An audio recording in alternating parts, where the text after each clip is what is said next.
and welcome to the Cancer Journey podcast. I'm Alicia. And I'm Sherry Ann.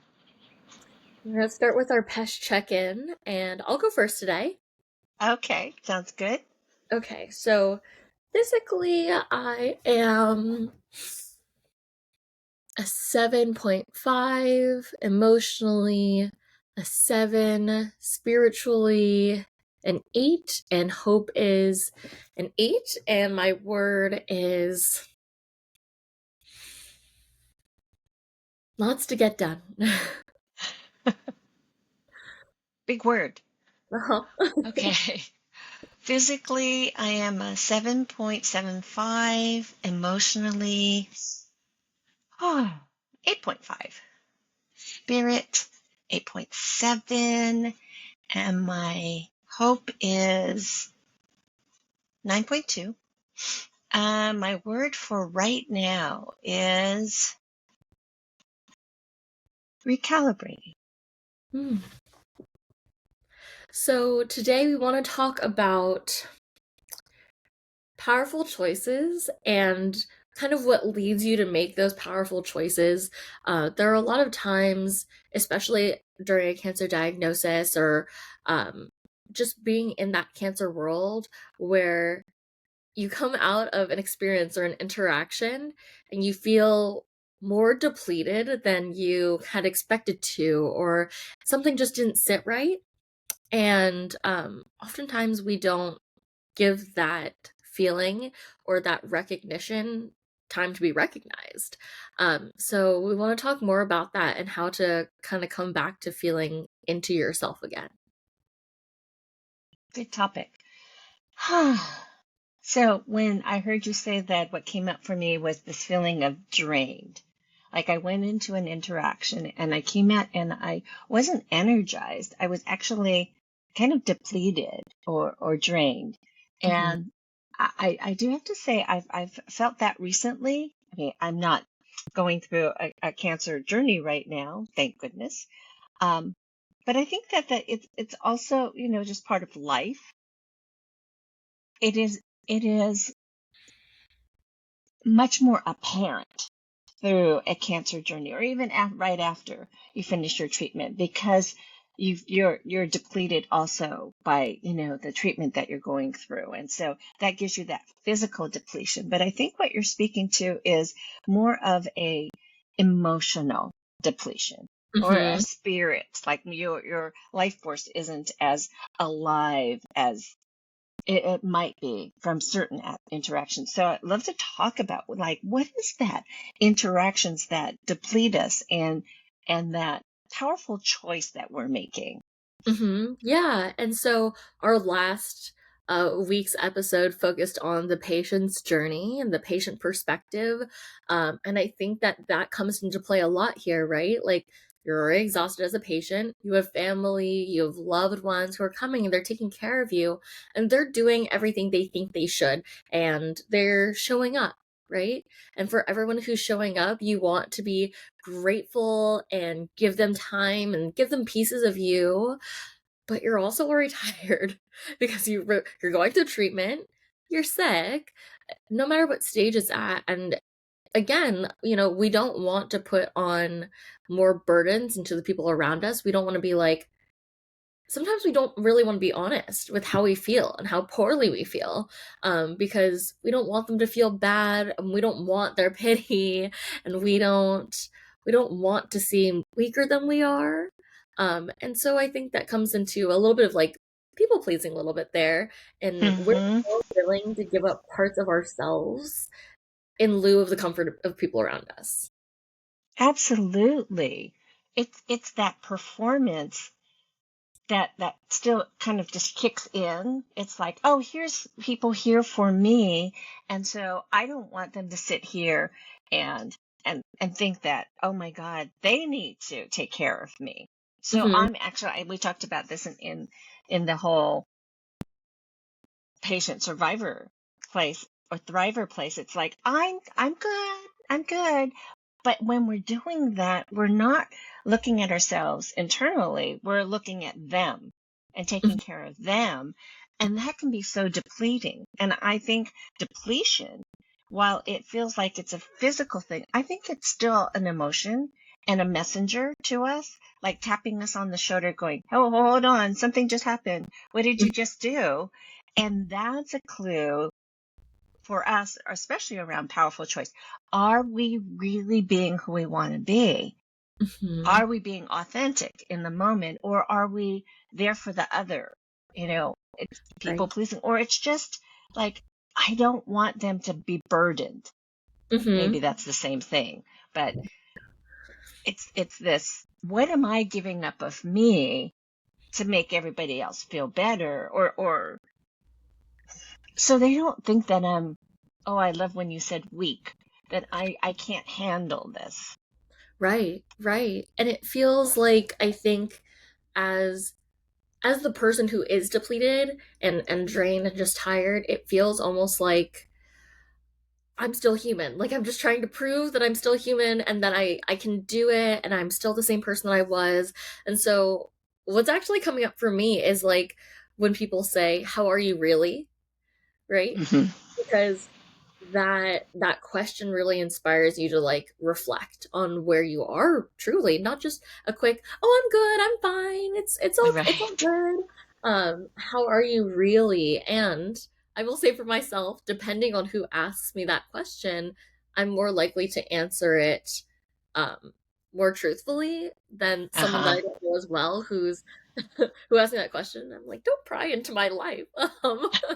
And so there's this balance between, I want to be really honest and I'm with them, but I don't want to divulge everything, and I want to be really honest with myself. And I think that's where that hard balance comes also. But also, when all this is happening, we don't always know it. We don't always know that we're like on for someone else and that Yeah. we're um kind of performing. We don't mean to. It is authentic. It's not faking it necessarily, but it is pushing forward more of this excitement energy to show them so that they feel comfortable too. And then it's not until after that we're like, whew, okay, I just need silence for like Right. 3 hours. Right? And that's where powerful choice comes in. I love the question, where are you really? Because that really just, it's almost like this permission Hmm. to be real. Not, again, like you said, not that you weren't real, but to really like pause for a moment. I really love the pause to Hmm. go, "Oh, how am I showing up? Is this how I want to show up?"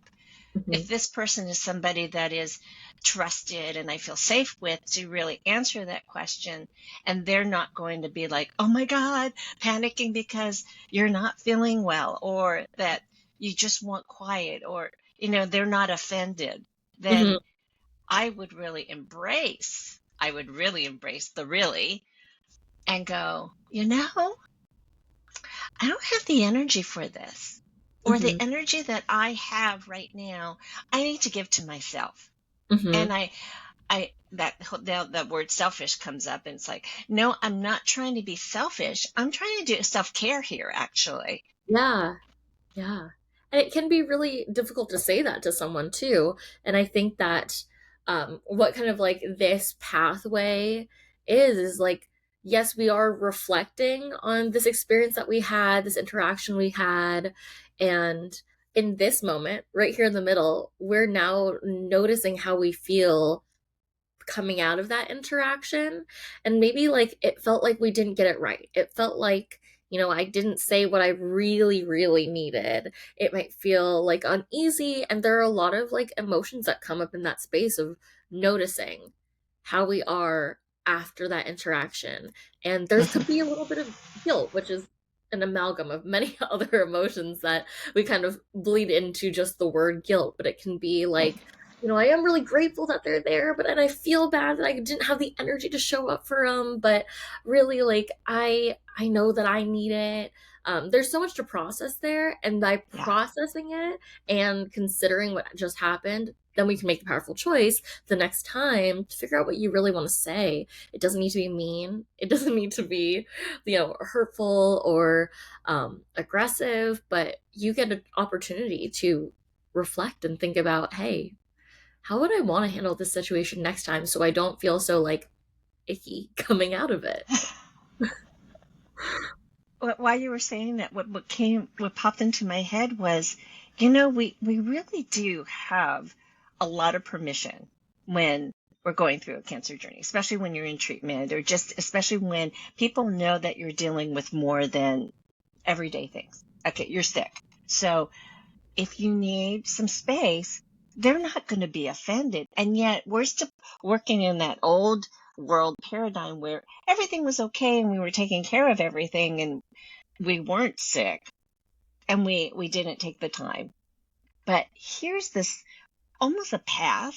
It's like, ooh, I'm feeling I'm feeling tired right now, or I'm feeling like I just want to be quiet. So I can retreat knowing that that person's not necessarily going to be offended, but they'll understand.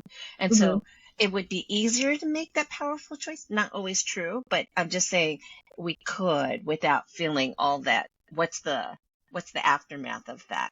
Yeah. So Yeah. making that powerful choice to say, I think I need some space, or I think I need to be quiet right now would be okay. Versus, so let's take us after treatment's over and we're back into our new reality. That's when it's like, well, uh-oh, I just gave away all my energy. And now I wish that I had said, can I take a pause? I need some space, Right. and be okay with that. Right. Right. It's it's not an easy thing. And a lot of times when we feel that tension too, we want to just like kind of sweep it under the rug. We're like, well, it's something else. There's an excuse for it. There's a reason I feel that way. And I'll just deal with whatever comes after. Like I'll deal with all the fatigue that comes after, and I'll deal with um myself because I'm the only one who should have to worry about that, which is not necessarily true. So it can be really hard to even take that moment to reflect and say, um, I want to make a different choice next time. So just taking that pathway that you were saying, that if I can recognize, uh-oh, I've been here before, I know what could happen, Mhm. and then listening to that emotion that I'm feeling, or again, I might feel it afterwards, but just being aware. I think it's the consciousness and the awareness. It's Mhm. like, I think I need to stop here. I'm starting to feel something that I remember. And Mhm. just doing that, giving yourself full permission, like you said, dealing with the aftermath, if there is any, but Right. really caring about, what is it that I need? That's Mhm. the most powerful choice you could make. Yes. Yeah, definitely. I understand because right now what I'm noticing too, especially for someone who's not actively in treatment, they don't have that, reason that maybe other people who interact with them feel that they can be softer with them and with those choices. Um, can be really hard to feel like it's going to change our relationship with people. Right, Yeah. And that's right, definitely not something that comes up for me. And I think that lately, I think that I've really been in a perspective of if I vocalize what I need and someone is unable to, appreciate that or be able to hold that for me and kind of like it's kind of designing the relationship, right? And right, figuring out how you really want to connect with someone. Um if that doesn't resonate with them or that upsets them, maybe they're not the right people for me. Maybe they're not the mm, people who resonate with my values and things that I care about. Um, and there is a nice like release to that, and there is some sadness as well. That like sometimes there are people that I want in my life who don't necessarily care to approach me the way I want to be approached or to hold space for me the way that I need them to hold space for me, especially when I make that request. So, um, yeah, that's just kind of the perspective I've been in recently is like I just need to take care of me and I need to surround myself with people who really get me and hear me and it's not to say that I'm gonna like cancel everyone out of my life, but um having those boundaries become really important for me. Yeah. That's exactly what was coming up for me. It was when you were talking, the word boundaries was just like there. And that's and what you're speaking to and what I was talking about is clearly the reason why we do set boundaries and the reason why we don't. You know, Mhm. the fear of any kind of retribution or aftermath or something that we have to Mhm. deal with. Yeah. But we so need to have boundaries so that we get to going back all the way to the beginning, which is having energy and maintaining um, our spirit and aliveness and not depleting that and giving it away. It's Mhm. like there you we get to exist in this world and be in relationships with other people and having what we need to be our best while we're Mhm. going through whatever we're going through, but especially a cancer journey, treatment journey. Yeah. Yeah, yeah. And like boundaries are not putting up walls. I do want to like just lay that there because sometimes people, I mean, it's really easy to ride that line of boundaries are kind of rules that you want to live by, kind of lines that you don't really want to cross with someone, and communicating them. Um and holding them in a way that doesn't feel like you can't pass this boundary. Um and I've seen a lot of different things on social media even saying that like boundaries are not me trying to push you out of my life. Boundaries are something I put in place so I can keep you in my life. And I think that says so much because the immediate feeling of a boundary can feel like that wall. And some people, as they're exploring what boundaries are for them, they put up walls and make it really, really difficult to communicate or to, feel like there's anything there. It's almost like they put up that wall and they push you out with it, Right. rather than building a boundary, which is just like, this is as far as I'm comfortable going with you, but I still want to maintain a relationship with you. I still care about you and we have things in common that I want to share. But I don't need to go any deeper than that with you, or I don't want to let you into this part of my life that's a little bit more private for me. Um, yeah, you get to have those boundaries wherever they feel. Exactly. And that is clarity, but there's also this I'm putting up a boundary here because I need to maintain my energy. So Mhm, it's both, yes, I want to have a relationship with you. And right now, maybe I'm not capable of of anything more. Like you may need a lot of attention right now. I can give you as much as I can give you, and then I get to say, and here that's good for now, and we can talk again later, or we can have more whatever later, but this is me, and that feels like such a yummy self-care, self-nurturing mhm, um, boundary. So there's lots of reasons to have the boundaries, and it's not all "Arr," trying to keep you away, but it's more mhm, like I'm putting myself into the mix, and mhm. it's so nice to have both of the perspectives. Yeah, and it also clarifies any expectations that might have been on the table, especially unspoken ones, right? Like, "Oh, well, I drove you here to like treatment, and so I get all of you for this like many hours that like you're in treatment, like I'll sit with you, and so this is our time together and I get you for the next like 4 hours." It's like, Right. as a patient, I feel like thank you so much for the ride. I'm so, so grateful for you. I'm going through this whole treatment thing and I need space to just zone into it myself, to, write myself so I feel comfortable in this space. I can't just be gabbing with you for like 4 hours at a time. Right, right. And thereby you're entertaining them, you're being on, you're not using your energy for your healing to be with what's happening to you. So, Yeah. wow, this is a really rich conversation, powerful choice, boundaries, self-care. I mean, so much. And I think I'd love to hear your takeaway and your word for right now. Yeah, my takeaway is that we are the only ones responsible for our own well-being at the end of the day. And so, um, while we all know that we are the only ones that we truly have control of, we are also the only ones who know what we really need. So it's our responsibility to speak up for ourselves. Um, and my word is wholeness. Mm. My takeaway is that kind of similar to yours, but a slightly different, which is nobody else knows what's going on in my body but me. Nobody really knows what's going on in my head but me.